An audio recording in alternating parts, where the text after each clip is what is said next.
C'est l'heure de l'actualité sur l'œil d'Abrace Média.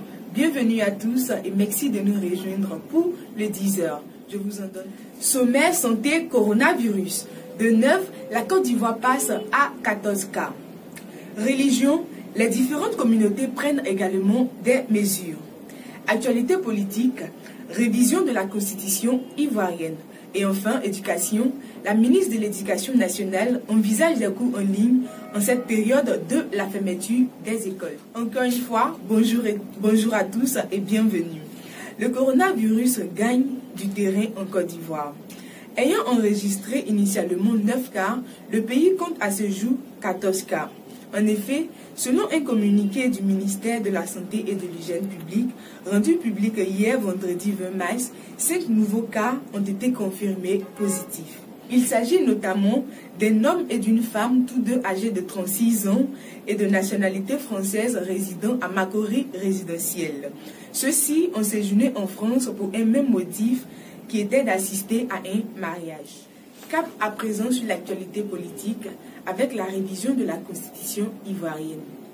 Compte tenu de la situation exceptionnelle liée à l'épidémie de la maladie à coronavirus et des mesures sanitaires urgentes adaptées par le gouvernement pour lutter contre la propagation de cette maladie en Côte d'Ivoire, le président de la République, son Excellence, M. Alassane Ouattara, a procédé jeudi 19 mars dernier à la signature de l'acte de promulgation de la loi constitutionnelle. Cette modification trouve son fondement dans la nécessaire adaptation du code électoral aux dispositions constitutionnelles telles que promulguées par voie d'ordonnance par le chef de l'État ivoirien et a pris en compte les points d'accord de la deuxième phase de dialogue politique. Suite à la démission du ministre des Affaires étrangères, en l'occurrence M. Marcel Amontano, le gouvernement ivoirien a procédé à de nouvelles nominations. Notamment, Ali Koulibaly, ministre de l'intégration africaine et des Ivoiriens de l'extérieur, assure l'intérim du ministère des Affaires étrangères. Quant à Raymond Goudou Kofi, ministre de la modernisation, de l'administration et de l'innovation du service public, elle assure l'intérim du ministère de la Culture et de la Francophonie. Fermeture des écoles. La ministre de l'Éducation nationale, Kandia Camara, opte pour des cours à distance. Pour la ministre, la fermeture des écoles pour lutter contre la propagation du virus ne signifie pas la fermeture des livres et des cahiers pour les élèves. C'est pourquoi elle et son équipe s'attellent à maintenir symboliquement allumer la flamme de l'école ivoirienne malgré cette grave crise sanitaire internationale. Ainsi, comme alternative, son cabinet et elle envisagent l'éventualité de cours en ligne et la mise en œuvre d'un nouveau calendrier scolaire et des examens. Elle a également insisté sur l'interdiction formelle des cours de renforcement ou tout autre regroupement dans les établissements scolaires. Ce sont entre autres points qui ont meublé la réunion de crise présidée par la patronne de l'Éducation nationale mercredi dernier à son cabinet 6 à Abidjan Plateau. À Djamé, à l'occasion du 8 mars, journée internationale consacrée aux droits de la femme, la première adjointe au maire, Mme Biba Diarra, a procédé à la récompense de plusieurs dames qui sont figures fortes de la commune d'Adjamé et agissant pour la communauté. Les encourageant ainsi à poursuivre leurs œuvres afin de constituer des exemples pour les générations à venir. Cette cérémonie a été précédée par un grand défilé des femmes sur le boulevard Nangui à Bourgois le samedi 14 mars 2020.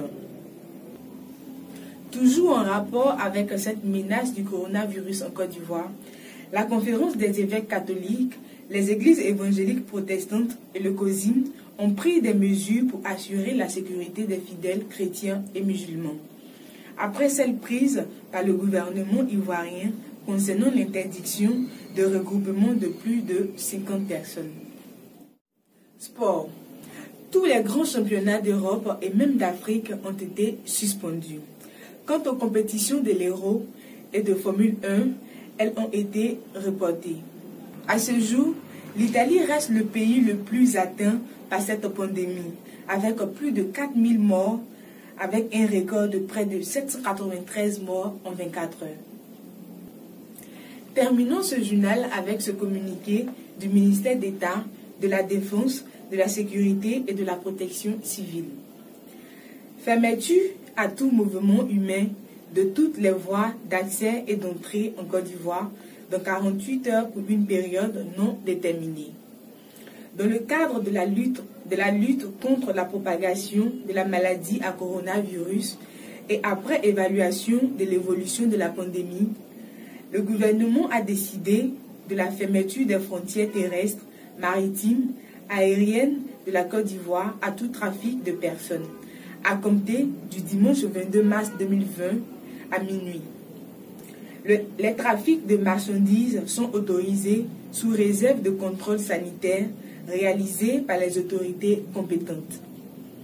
Des couloirs humanitaires ainsi que de sécurité seront ouverts pour faire face aux besoins spécifiques de gestion de la pandémie. Le gouvernement réaffirme sa volonté de prendre toutes les dispositions nécessaires pour contenir la propagation du coronavirus et invite la population au respect et à l'application stricte des mesures édictées, fait à Abidjan le 20 mars 2020. Sur ce, merci de nous avoir suivis et restez sur l'œil d'Abras.